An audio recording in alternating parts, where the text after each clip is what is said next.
शांत अंधारात एक छोटस मूल रडत होतं. सगळे झोपले होते घरी, पण त्याचं मन मात्र कुठं होतं. त्याच्या ओठावर एकच शब्द वारंवार उमटत होता, आई आई आई.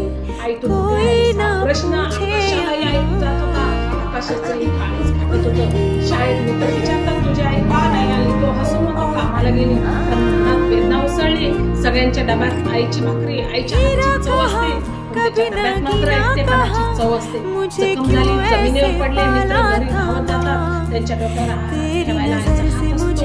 आईचे हात त्याच्या डोक्यावर असतात. सण येतात, दिवे लागतात, घरामध्ये आनंद असतो. पण ते छोट्याशा मनामध्ये शांत आसूचा समुद्र असतो. आईच्या कुशीत झोपण्याचं स्वप्न त्याच्याही डोळ्यात दररोज येतं. पण जाग आलेले वास्तव पुन्हा त्याला एकटं करतं. जगात सगळ्यांना आई असते, माया प्रेम आधार असतो. पण काहींच्या नशिबी अशी वेदना जिथे आई शब्द फक्त स्वप्नातच असतो.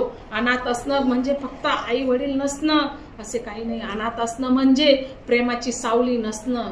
म्हणून जर भेटेल असं एखादं अनाथ छोटं मूल, त्याला फक्त दया नको तुमची, थोडंसं प्रेम, थोडीशी माया द्या.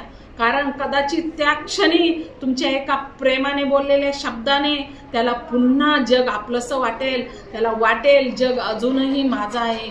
त्याला आज आपण सगळे एक वचन घेऊया, मनात ठेवूया. अनाथ मुलांच्या डोळ्यामध्ये आशेचा दिवा पेटवूया. कारण प्रत्येक मूल आईच्या प्रेमाला पात्र आहे आणि प्रत्येक हसण्यामध्ये नव्या जगाचं भविष्य दडलं आहे.